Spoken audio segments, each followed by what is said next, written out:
audience, welcome back to Magic TV. My name's Craig. It's 12 o'clock on a Sunday, which means it's time for a Q&A. Excuse the set that I'm actually filming this in now. I'm currently in a suite in Columbus, Ohio.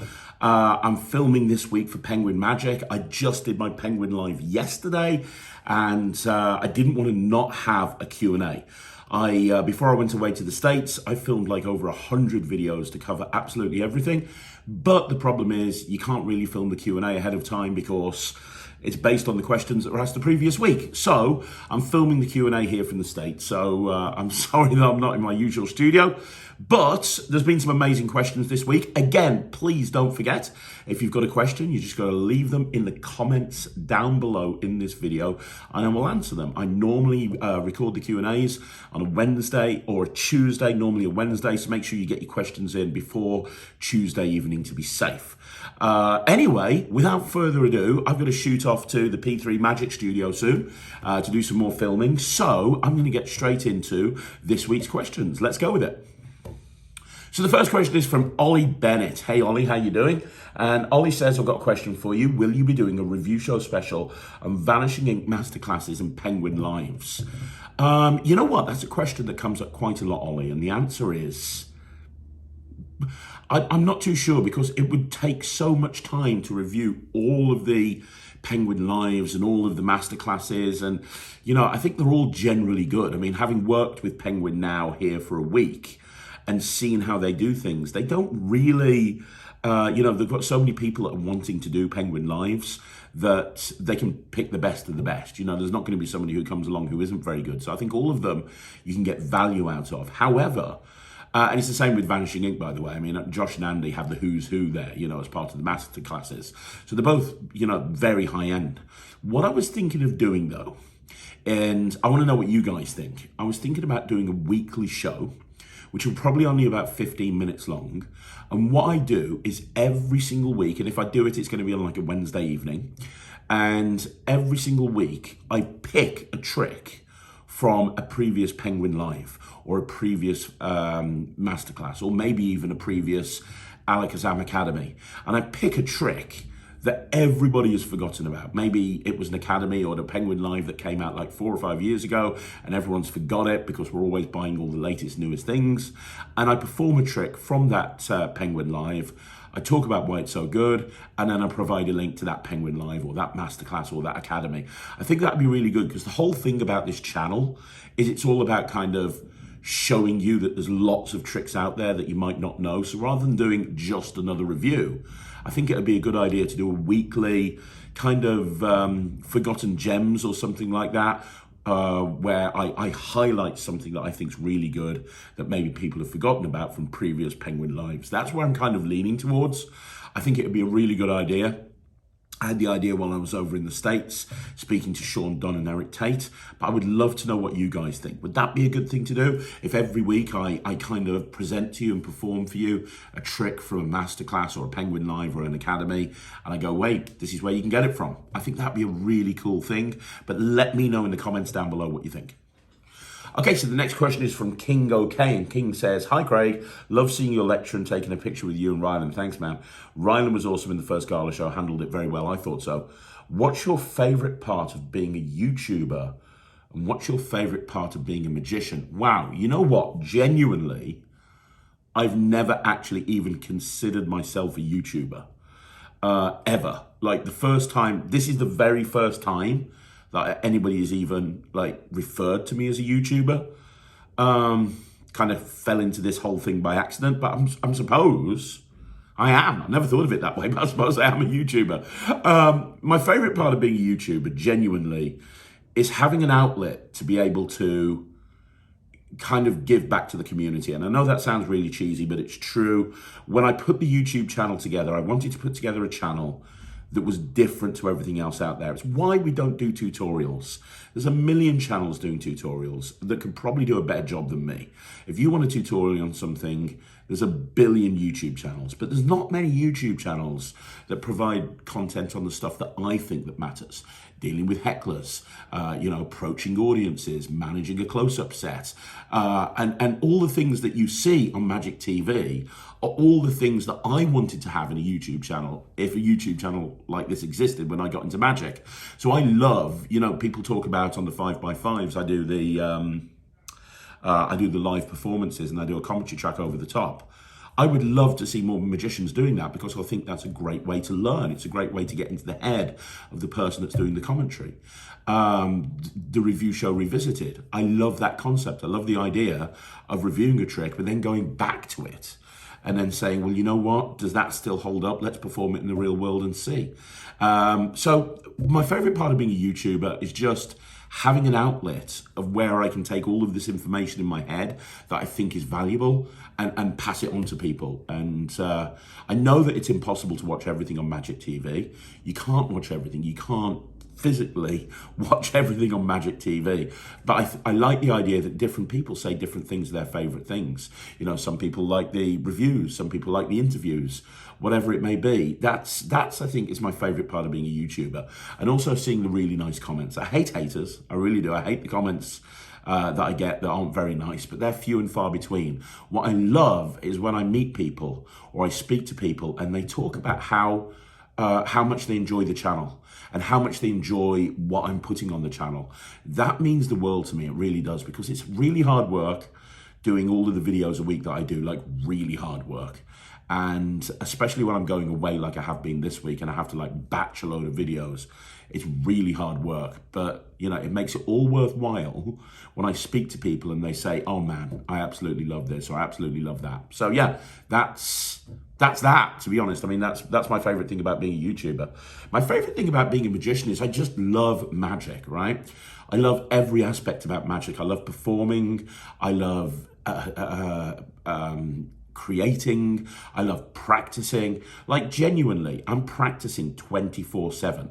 There's always something in my pocket and I just can't sit there. I was speaking to Eric Tate the other day and he was saying, like, you're always fiddling with something. I'm always thinking about tricks or magic. And magic for me, what do I love about being a magician?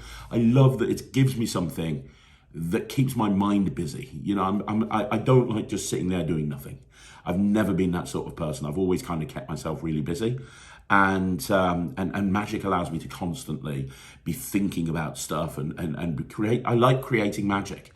I like coming up with ideas and going, oh, that'd be really good. When I get an idea, I'm like, oh my gosh, I'll just go down a rabbit warren for hours and hours and hours. And I love that feeling. The other thing I like about being a magician is being able to perform. Genuinely, there is nothing better than walking out on stage, grabbing an audience and holding them in the palm of your hand. Yesterday, I did the Penguin Live. I did the live show at Penguin Live, and I put a special set together that I'd never done before. And it was all the stuff that I'd done in my Penguin Live, but I put it together into a set, kind of a parlor set in the new Penguin Magic Theatre, which is beautiful, by the way. Wait until you see it. And, the audience just were amazing. It was such a great show. And there is nothing that replaces that buzz of walking out on stage or walking up to a group of people in close-up and doing something that and then you get the feedback of how much people like it. As long as I'm physically able to perform at the level that I want to perform, I will continue to do it. I could win the lottery tomorrow. My business could quadruple in size. It doesn't matter. I love performing, and that's never going to change. So there you go. I mean, it's a great question, man. I really appreciate the question. And hopefully that's answered it for you.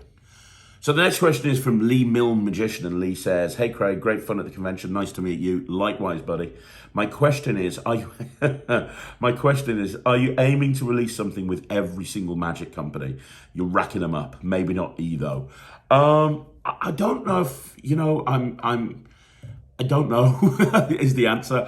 I just, I think that when you create magic, there's certain tricks that work best for certain companies. There's,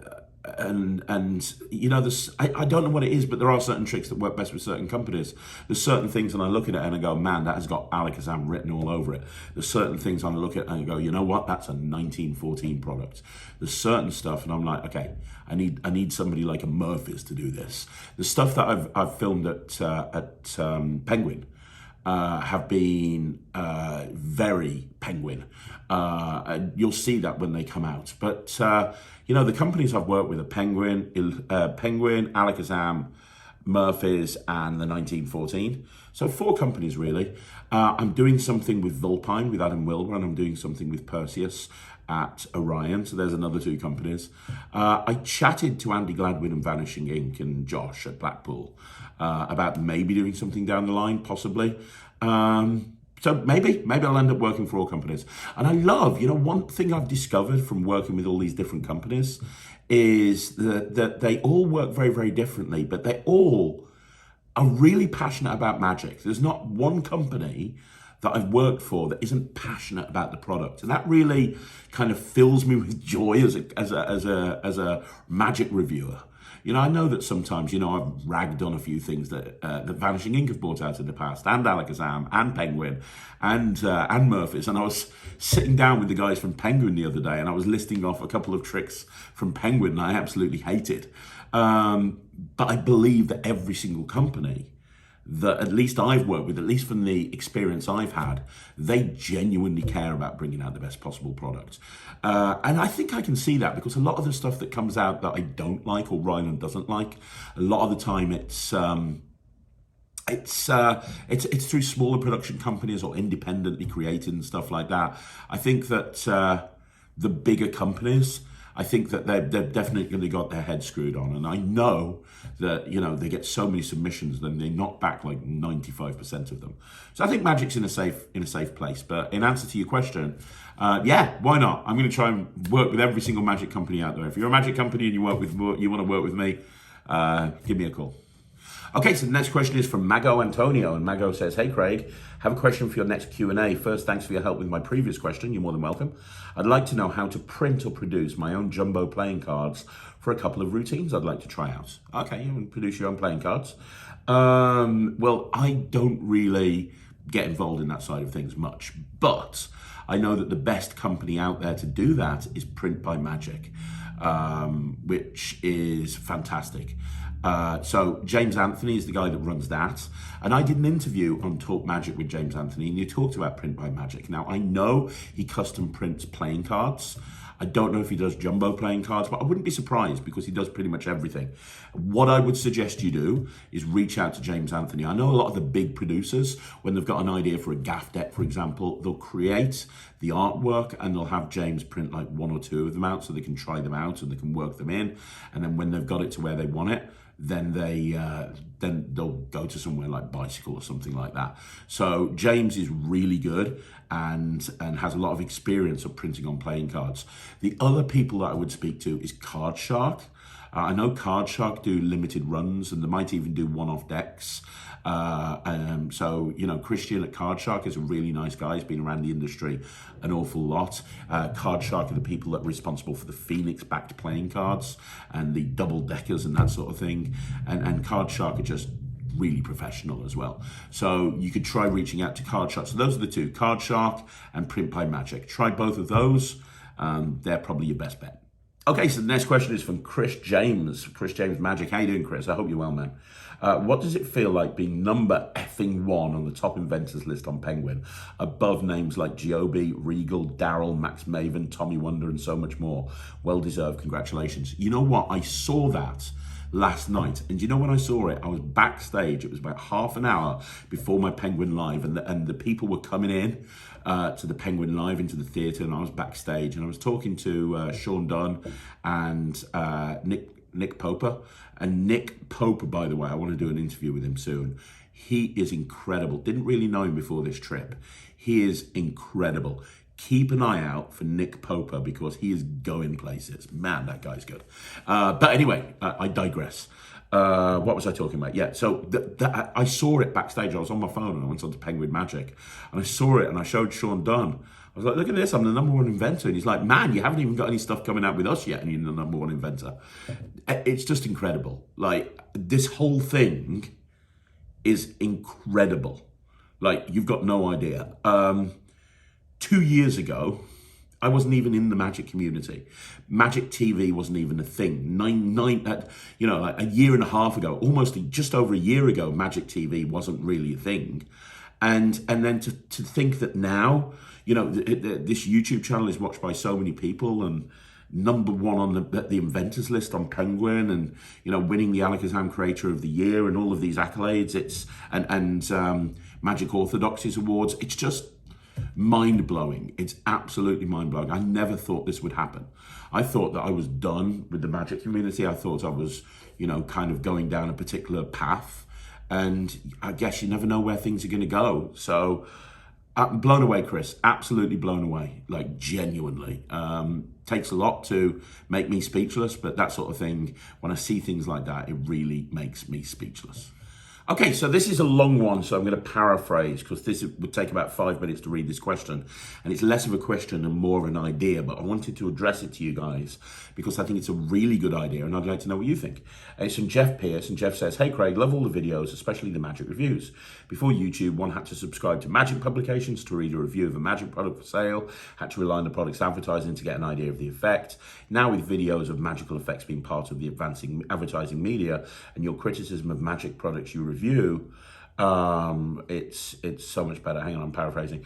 Right, okay, he then talks about Cosmosis, aka The Floating Match by Ben Harris, which I had back in the day and was absolutely amazing, and you want to see a review of. So he wants to see a review of Cosmosis.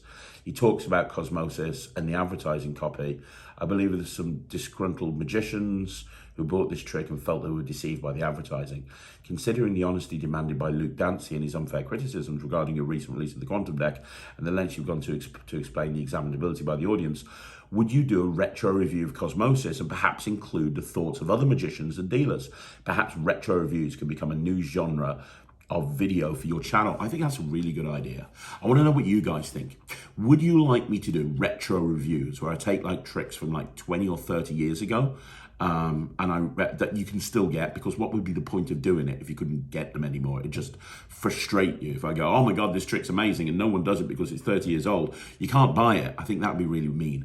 But if there's a trick that you can still get, and there's lots that people have completely forgotten about how good they are, would you guys like to see some sort of retro review? I suppose in a way it's similar to looking back at the Penguin Lives and looking back at the Masterclasses and pointing stuff out that you guys might have missed. I think it's a really good idea, Jeff.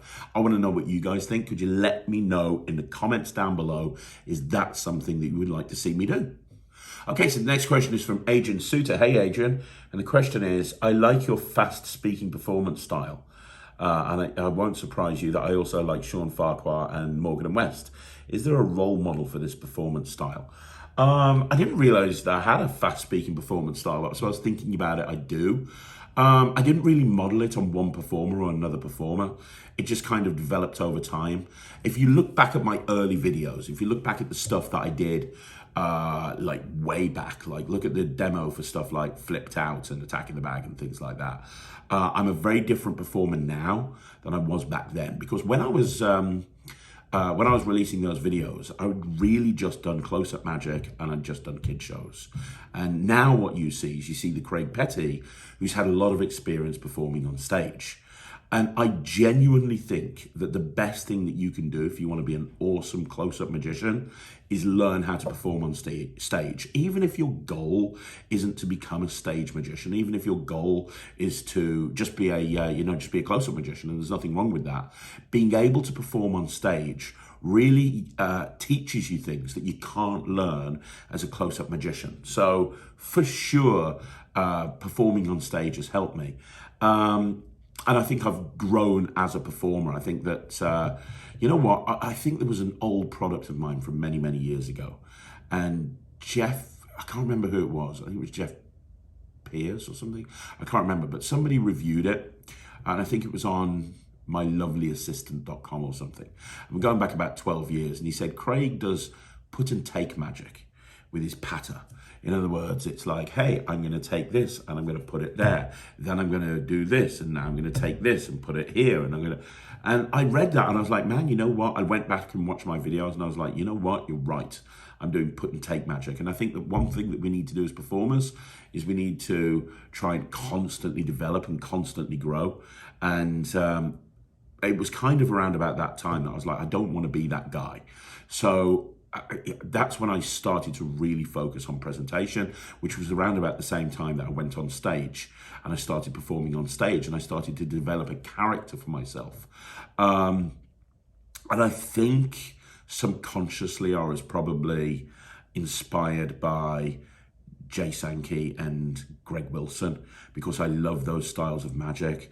Like, where's the coin? What? No, you didn't, you know, just that sort of stuff. Those guys really inspired me with their performance styles. And I think it comes from them a little bit, if that kind of makes sense. So, yeah, I mean, that's, sorry, the laptop just scared the hell out of me.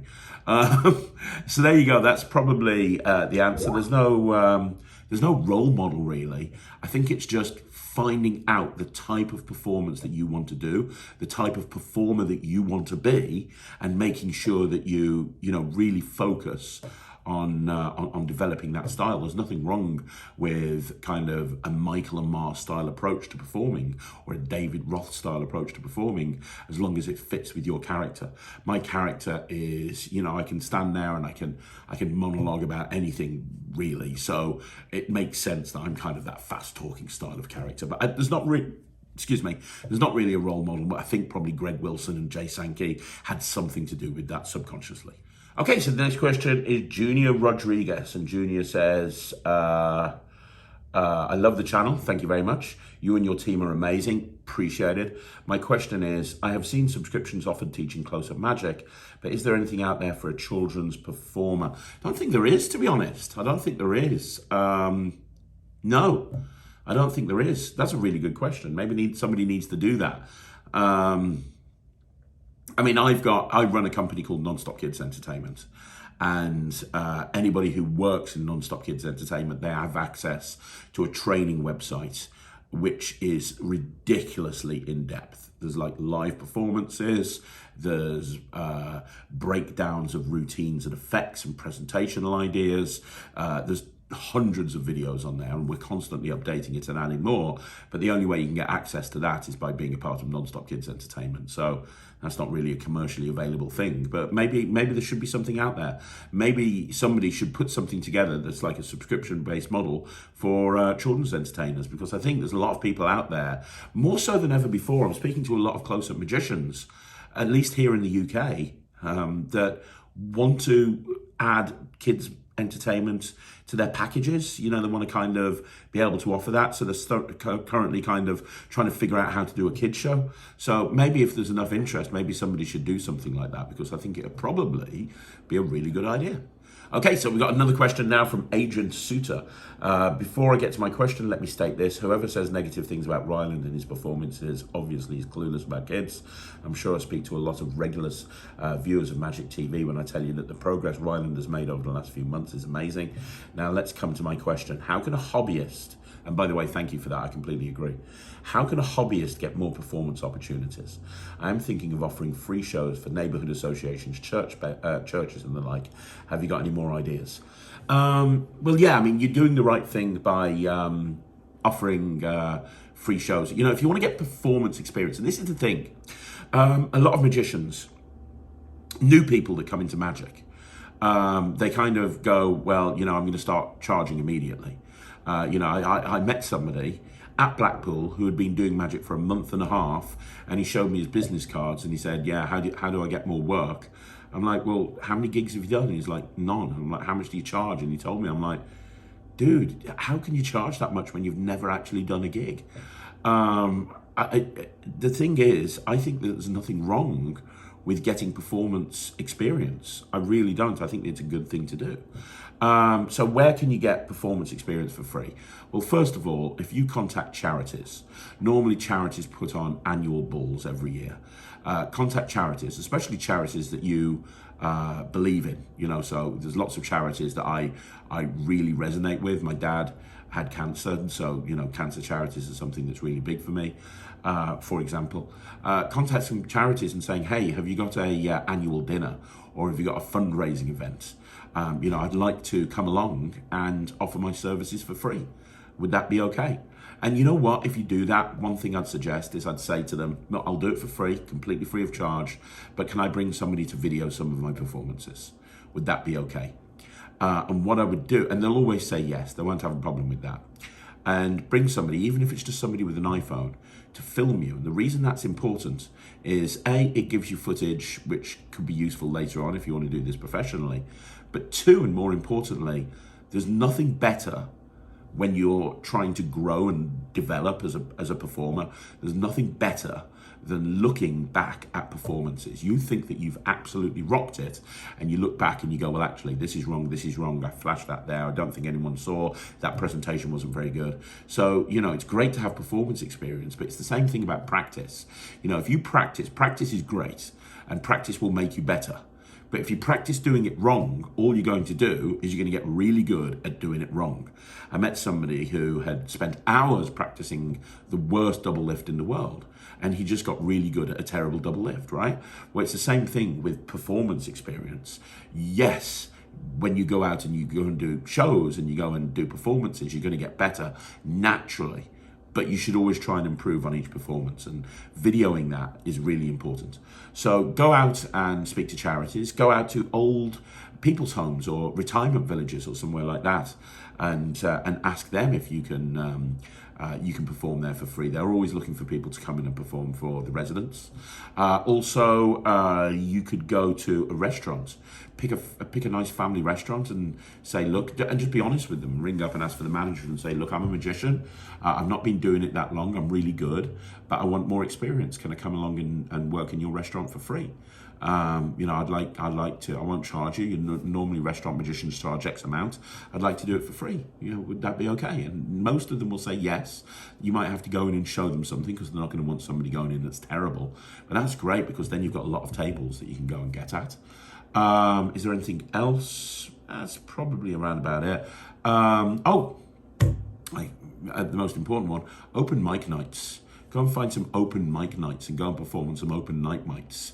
Open mic nights. And even if you're just wanting to be a close-up magician, this goes back to what I said earlier on in the Q&A, which is even if you just want to be a close-up magician, having that experience on stage is really important. Pick a trick that will play big and put a 5 or 10 minute act together and go out and do some performing on stage. It's really going to help with vocal projection. It's really going to help with making your tricks play bigger. It's really going to help with trick selection. It's really going to make your confidence improve as well. And yes, you might die in your ass, but if it was easy, everybody would be doing it. So yeah, don't overlook open mic nights. There's lots of them that you can go and try. Okay, so the next question is from Sean McNulty Magician. Hey Sean, I haven't seen you ask a question for the last couple of weeks, so I hope you are well. So first question, I've seen a video of your stage version of Quantum Deck. Yeah, I've got like 3 or 4 performances of the Quantum Deck on stage. Where do you get the Brad Pitt baby gag? I made it myself, man. All I did is I got a picture of Brad Pitt. I went to a print design company and I said, look, here's what I need. I need a picture of Brad Pitt on one side, and then on the other side, I need a half and half image, just like in the video you saw. And I want it printed on glossy A3. That's what I want. And so they printed it up for me. I've had like 500 of them printed. It wasn't really that expensive. And it allows me to fold them in half. But what I love about doing it that way is I can give them away as a souvenir. So that when I've done it, I'm like, you thinking of Brad Pitt? Look at this, it's Brad Pitt. Hey, amazing. I can then say, you can keep that as a souvenir, and I give it out to them. So it becomes a souvenir that I can give to members of the audience. So that's what I did. Just go to a print design company and just have them print out exactly what you saw in that video. And that's all you need to do. And then just get yourself an envelope, and every time you go to a gig, throw a new one in there. If you're going to be working the same venue a couple of times, maybe get 2 or 3 revelations. So I've got a Brad Pitt, I've got Tom Cruise, and I've got, who's the other one? Sandra Bullock, that's it. So I've got like 3 that work really, really well. So that's what I'd suggest. You're not going to be able, it's not going to cost you very much, but it's going to be way better than getting something that you show once and then you can't give away. It's really nice to be able to give that thing away. Okay, so the next question is Magic Elliot. And Magic said, I'm thinking of getting either the 4K Color Vision box or the new Dan Harlan Mental Block. I don't feel the need for both of them. The last magician fooling phase of the Vision box doesn't appeal to me. Can you point out the pros and cons of each one? If this couldn't be covered in the Q&A, then maybe a comparison on 5x5. No, we'll do it now, man. That's not a problem. First of all, I've got to say that Brent and Dan are both amazing, and they've both developed brilliant props. And they really have. They've developed two really awesome props based on classics, and they've both gone in their own different direction with it, which is really cool. So first of all, Brent's is great. That final phase that you say is a magician fooling phase, I don't look at it as a magician fooling phase. I look at it as a really killer ending to the thing, because laymen aren't stupid, right? And an effect has to build. So when you're doing it and you know they're giving you behind your back and then you're coming out and doing that again and again and again, I really love that final phase of, you know, don't even look at yourself, put it down on the table, I don't even want to look at it, and then you tell them. I think from a layperson's point of view, they appreciate why that is actually better than what they've seen up until that point, if that makes sense. Now with Dan's version, you don't have that phase, but Dan's got a lot of stuff going for it. First of all, Dan's routine is long. When you look at the tutorial, it's like a 15-minute performance, and I think it's a bit too long. I think you could streamline it down a little bit, and I've performed both of these now, and Ryland has performed both of these now as well. I do like the presentation for Dan's better, and I do like the box better, the wooden box, but I think the dice or the little block is better with Brent's. I don't think the block is as good with Dan's as it is with Brent's. I just don't think that. I think that it's fine and it looks like a toy, but I think that the block with Brent's is better. But I like the presentation about the senses. You know, we're going to do this thing. We're going to show you how you can use your senses to actually perform a magic trick. It's great, and each phase builds, which is really, really good. And the final phase, I think, is the strongest part about Dan's routine, where that block completely disappears out of nowhere, and you just don't see it go. The first time I saw that, I thought it was a special block with flaps and stuff like that, and it's not. And then you've got the extra phase at the end where they can take anything, put it into the box, and you can tell them what it is they're thought of. I love them both. I think if I had to give one the edge, I'd give it to Dan's box. And the reason I'd give it to Dan's is just because I prefer that ending. That ending is so satisfying when, you know, you just open up the box and there's nothing there. I think that anything that you do after that is overkill. I don't think the final phase that Dan does on the tutorial is worth doing, but I love that final phase of that block disappearing. And I think that's more impactful to the audience than Brent's routine, where although it's really good because you've put it down and you haven't touched it or anything, I do think that ending is better with Dan's. The other thing is, and this is a really subtle thing, with Brent's routine, they're giving you the box and the dice behind your back and then you're coming round, right? With Dan's, it's all done out in the open. The moves that Dan has come up with is, right, okay, I'm going to shake it or I'm going to sniff it, whatever it is, but it's never put behind your back outside of the first phase. When you do the feel thing, it's done behind your back, but everything else is done out in full view. And I think that's better as well. I think that's more fooling. So I love them both. I've got them both in my close-up case, and I've done Brent's tons of times. I've done Dan's probably about 5 or 6 times now because I had it afterwards, and I'm going to continue to keep both of them in close-up case. I like them both, but if you had to nail me down to a decision right now and I had to pick one of them, it'd be The Mental Block by Dan Harlan, and I know Ryland thinks the same as well. So yeah, hopefully that answers your question. Okay, so the next question is FT Lum, and FT Lum is, I have to make the trick out of the Luke Dancy tattoo, yeah, right. Please make a video of blank card tricks that will help transition into the quantum deck, e.g. where a printed deck turns blank. There's a Greg Wilson trick that uses a blank deck with an ambitious card. Yeah, you're talking about point blank here. He calls the blank card's name, blah, blah, blah, blah, blah, deck switch. Okay, so what you're wanting is you're wanting like a series of videos highlighting tricks with blank cards that you can use to then go into the quantum deck. I think that's a really smart idea. I did talk on the tutorial about a couple of ideas, and I actually mentioned mental photography and point blank as 2 examples of stuff you can do, but that sure as hell could be expanded on. So what I'll do when I'm back from the States, I'll put that video together. I'll do a video on my favorite routines with blank cards that you can actually use to transition into the quantum deck. Really good idea, thanks very much. Okay, so the next question is Stuart Etheridge, and Stuart says, hi Craig, first of all, your lecture at Blackpool was awesome and Ryland was a star, thank you very much. Anyway, I wanted to ask what you're most excited for in 2022. Well, you obviously can't be specific. Is there a project you're working on that'll be the big event of the year? I'm obviously knee deep in penguin at the moment. I've got penguin everywhere. And some of the stuff that I'm doing with penguin, I think, is going to be absolutely awesome. I can't wait for you guys to see the penguin live. It was great.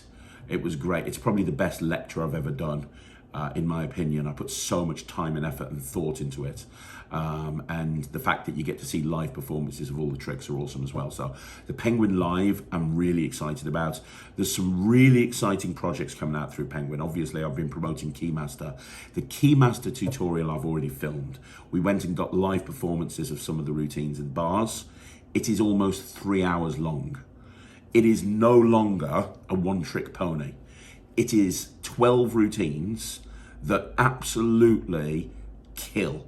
And you string all of these routines together into an act. And the goal is you have a 15, 20-minute act that hangs on your keychain, and you can do it anytime, anywhere. I have literally taken everything that, because I released Keymaster, 15 years ago, something like that.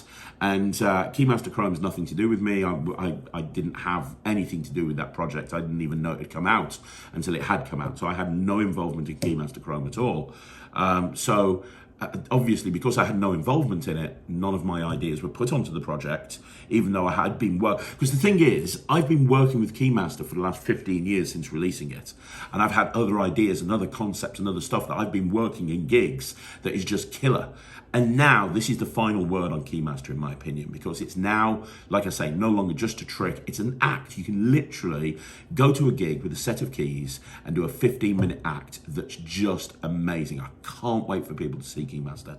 Outside of that, I've got something coming out with Vulpine, which I think is going to be, it's an EDC thing, it's an everyday carry thing. And it's something that I'm really, really excited for you guys to see. I think it's something that every single person is going to want to do. And then, I'll tell you two more things I'm excited about. I'm excited about the 1914. We're going to be shooting very, very soon the sequel to Visible, which Visible was one of the first things I bought out when coming back into the Magic community, and so many people have said so many nice things about it. Well, we're doing the sequel to that, which is on the Svengali deck, and I've got more routines with the Svengali deck stuff than I have with Visible. Like, it's going to be another 5-hour monster, but I think that everybody knows about the Svengali deck, but you don't know the Svengali deck until you see some of the stuff I've got going out with that. So that's with D. Christopher, that's with the 1914. And then I've got loads of stuff with Murphy's that I'm planning on. I think the next thing, I was showing it to some people at Blackpool, and everyone was like, oh my God. And then I showed it to the guys at Penguin, and they're all like, oh my God, I need that. Because the guys at Penguin are Magic fans. Just because I'm releasing it through Murphy's doesn't mean that they don't perform, they don't want it. They were like, oh my God. And it's an app called Apex. And it's killer. It's going to be, it's my first Magic app. I've been working on it with Lloyd Barnes, and I think you guys are going to absolutely love it. So there's a lot coming out this year. There's a lot of stuff that I'm doing this year, a lot of companies that I'm working with, a lot of stuff that I'm doing. But yeah, if I had to pick one project from each company, from Murphy's, the thing I'm really excited about is the app. From Penguin, it's Keymaster. From the 1914, it's the Svengali project, and I've got something with coins. I haven't released a coin thing for years. I've got a coin thing coming out, and it'll come out in May from Alakazam. It's my first coin release since Flipped Out and those things years ago, and it's special. So there's a lot, okay? There's a lot. I don't want to tip any more on the coin thing, but look, I've got them here. I've been working with them here. You can't see them, but can you hear the clink? I've got them here because I've just spent my entire week when I've not been filming for Penguin working on this. So, because I'm filming it when I go back. So yeah, there's a lot of stuff coming up. Thanks for asking for the question, Stuart, but there's a lot coming up. Okay, another question now from Sean McNulty Magician. What is your bride and groom set? And apart from the Cuban bottle and the signed deck, what souvenirs have you given them in the past? Well, on the 5x5 that just went up, I talked about One by Matthew Underhill. That's an amazing giveaway at a wedding, at a bride and groom. One is fantastic. And if you go and look at the Monday that's just gone, if you go and look at that 5x5, I talked about different ways that you can actually use one that make it a little bit more practical for me, but that's great. Also, I love Anniversary Waltz. People forget about Anniversary Waltz, but it's so good. Anniversary Waltz is so good. Also, Penguin brought out something a few years ago with Benny Chickering called Siamese Twins, which is really good. It's a little bit like Face Off that Illusionist brought out, but better in my opinion because you tear lengthways instead of widthways. That's a really good trick, so you want to check that out. What else have we got? We mentioned earlier on the Greg Wilson trick, Point Blank. Point Blank is great because it's a double blank deck of cards. You're doing an ambitious card, but it ends up with a really nice Anniversary Waltz style thing, which you can do with the bride and groom, and that's really good as well. And then on one of my early DVDs, I bought out this trick called Easy Waltzer, which is on Netrix. It's loaded onto Netrix, and it's like an Anniversary Waltz, but with a regular deck of cards. I know Owen Strickland uses that in every gig. It's great. It's fantastic because you don't need a gaff on you, and it's an Anniversary Waltz, but it's got the theme of love, and we're going to do a love test. That's really good. So that's on Netrix when Netrix launches. But at the moment, the big thing I'm doing is Cube and Bottle, because Cube and Bottle is awesome and a really great, it's like a really great giveaway. It really is. So yeah, hopefully that helps and that answers your question. Okay, so various people have asked if I'm doing Talk Magics with, let me give you some names, Shimlin, Mark James, David Williamson, Jim Steinmeier. There's a ton of people. Yes, I will be getting 2 interviews with everybody. I'm arranging more interviews at the moment. I've got some great people that I'm going to be interviewing over the coming weeks and months, and all of those names are people that I'm reaching out to. Okay, so the next question is from Jay Lebowitz, and he says it's not a question, but it'll be great to hear Ryland's comments and reflections about his first Blackpool convention and what it was like for him to perform in front of an audience of magicians. I'd also be interested to hear your reflections about going to Blackpool as a dad when I go to places with my kids and get to see something for the first time. It's almost like seeing it again for myself. I think that's a really good idea. I'm going to do that. This weekend. I'm going to be back in the UK on Friday. This weekend I'll film that with Ryland. I think he'd be absolutely up for that. If you guys would be interested in seeing it, I'll make sure that we do it. Maybe a 5x5 where there's 5 segments about stuff that I saw at Blackpool that's really good. That might be a nice thing to do. But yeah, I did a video on Blackpool last week, but I was just super impressed. It's the best Blackpool that I have ever been to. But yeah, I think it'd be really good to get Ryland's thoughts. So yeah, thanks for the idea. I'm going to make that happen. So the next question is from Dan Bastellini Magician, and Dan says, can Ryland solve by 5x5 cube? And when he can in under 5 minutes, will there be a 5x5 on the 5x5? Ryland's, my house has Rubik's Cubes everywhere, like everywhere. You can't go into a room without Rubik's Cubes. Ryland hurt himself the other day because he fell down the stairs and he landed butt first on a Rubik's Cube on the stairs. They are everywhere. Sarah gets furious because she walks into every room and she just sees Rubik's Cubes everywhere. You go in the bathroom, there's a Rubik's Cube. You go in the kitchen, there's a Rubik's Cube. Everywhere, there's just Rubik's Cubes everywhere. In terms of, he definitely can do a 4x4. I've seen him do a 4x4. I've seen him do a 5x5. He's currently got one of those big, massive ones, and he's working on that, but he can't solve that yet. But he can definitely do a 4x4 and a 5x5. There's also weird ones. He's got like a 2x6 and a 3x8 and stuff like that are just bizarre. And I look at them and I'm like, how do you even know what to do with those that he can solve as well? But yeah, he can definitely do a 4x4 and a 5x5. But his favourite one is a standard 3x3. But yeah, there's cubes everywhere in my house. It's just, it's annoying as hell. And next question is from David Matkin, and he says, have you come up with a magical use for your new I Heart Luke Dancy tattoo yet? No, I'll create 2 digital force bag lists. And in one of the digital force bag lists, it'll be a list of famous magicians from the magic community. And the other one is emotions that you can feel when thinking about magic and magicians. And I'll get somebody to think of an emotion. I'll get somebody to think of a famous magician. And I'll go, look, watch this. Look at that. Oh my God, it says, I love Luke Dancy. Were you thinking of love? Were you thinking of Luke Dancy? It's a miracle. There you go. There's the trick. It's going in the act. So the next question is from David Macon again. Hey, David. What is Carl Purnell's new release from Vanishing Inc.? The fact that you pulled a release and changed it is clear evidence that you're a true gent and totally legit. How gangster do I sound? Sound really gangster, man. Yeah, it's called Big Picture, I think, or something like that. And if you want to see what it is, and by the way, this is going to be one of the best releases of 2022, I'm telling you right now. I got one from Blackpool. It had a soft launch at Blackpool, but they're going to be, it's going to have a bigger launch coming up soon. Obviously, it's going to be like a big thing for Vanishing Inc. If you want to know what it is, go and look at the Kyle Purnell interview on Talk Magic. Because at the end of that interview, he actually performed it for me and said it's coming soon from Vanishing Inc. I can't review it yet because they haven't officially brought it out. But the very second I see that thing announced, I'm putting a review up. But here's a spoiler. It's incredible and it's typical Kyle Purnell thinking. The guy is a genius as far as I'm concerned.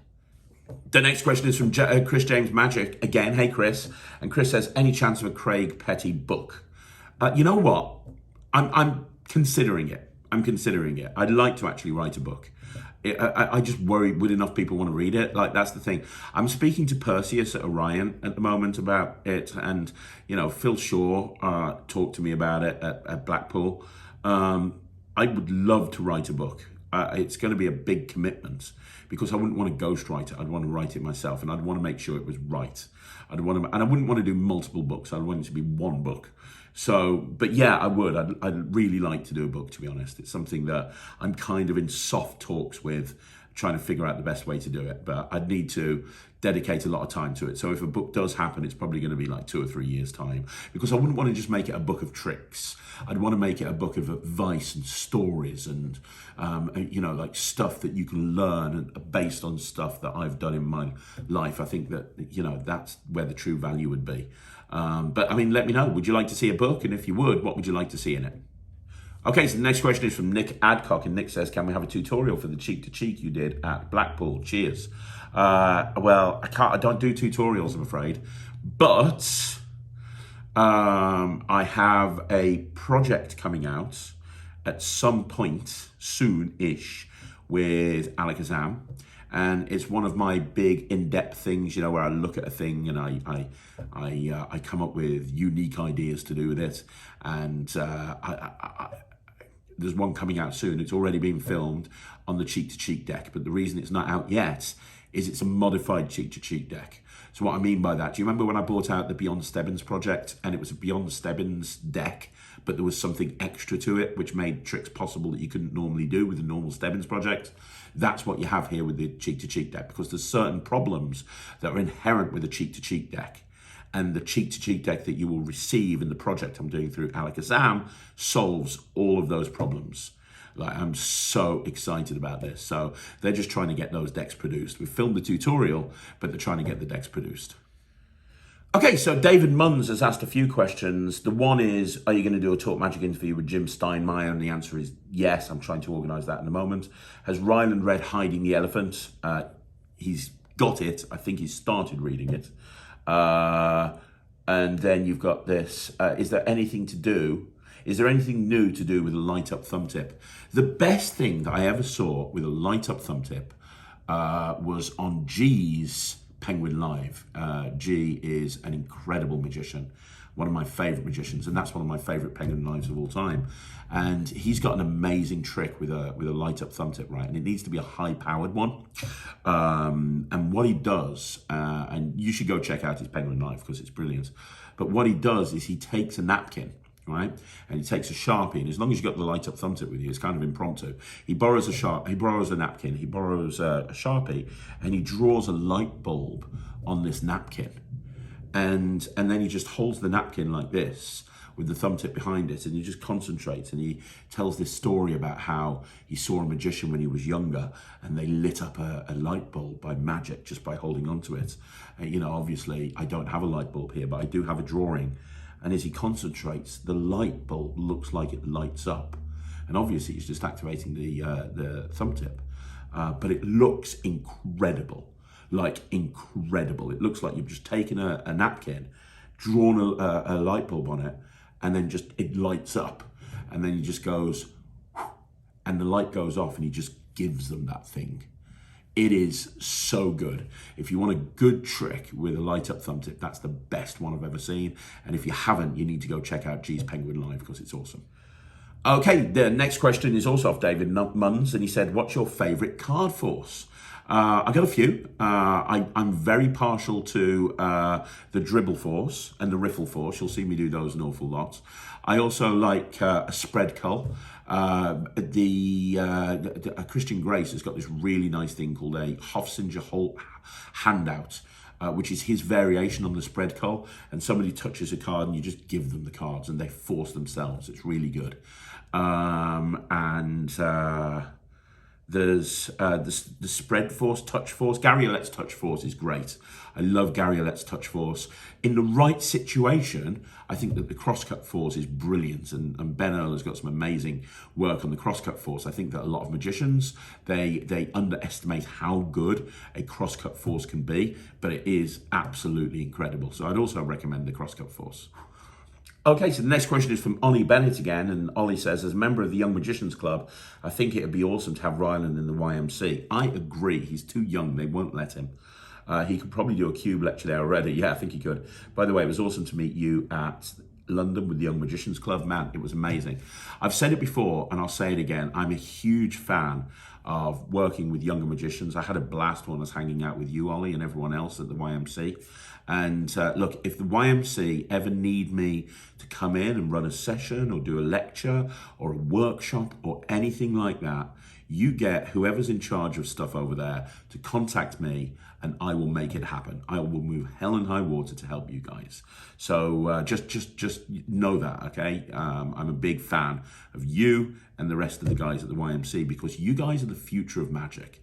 And it's you guys that we should really be putting all of our focus in, because in 15, 20 years time, when I'm pottering around with a walking cane, you're gonna be the ones that are gonna be smashing it on stages and on TV. Okay, so I've had various people congratulate me about the Thurston Award from the Magic Cafe. Now, if you don't know what that is, the Thurston Award is awarded by the Magic Cafe, by the viewers and readers of the Magic Cafe.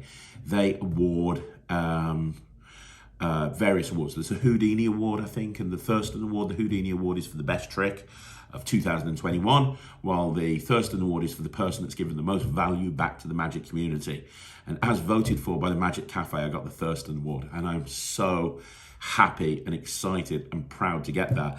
I mean, I've got a love-hate relationship with the Magic Cafe. There's certain aspects of it I love. I think it's an amazing resource, and there's certain aspects of it I hate. However, to hear that there's so many people that have voted for me, especially as I never even asked people. I didn't like go out and go, hey, there's a competition running in the Magic Cafe, please go and vote for me. Like, I didn't even know I'd won until, you know, I got told, and it's absolutely incredible. So it means a lot, because it takes a lot of time and effort to put this channel together, and to hear things like that really makes it all worthwhile. And it makes it all worthwhile, like staying up until 3 or 4 o'clock in the morning editing videos just to make sure that I don't let you guys down. So to everybody that voted, or to everyone that agrees with the award, thank you so much for voting. I really appreciate it. And talking about the YMC, the last question today is from Sean Goff, and Sean is an amazing guy, amazing magician. And my question for this week, Sean says, is what's your best advice for getting gigs as a young magician? Thanks for answering my question and loving this amazing content. The best thing that you can do as a young magician is, first of all, get yourself a website. Learn how to use Wix. Wix is a great platform that you can use for free. You don't have to pay a fortune for a website. There's lots of other free platforms, but Wix is my favorite. Learn how to use Wix. Go on YouTube, watch some videos on how to use Wix, and just create yourself a simple one-page website. Get yourself a website. That's step one. Once you've got a website, you can really focus on social media. You know, a lot of people don't realize just how beneficial social media can be to getting gigs. And it's very easy to get gigs without spending money, just by being present and having a good online presence. I've talked about it on the channel before. It's about creating a digital footprint. What is your digital footprint? So when people search for you, what are they going to find? Probably nothing at the moment, right, Sean?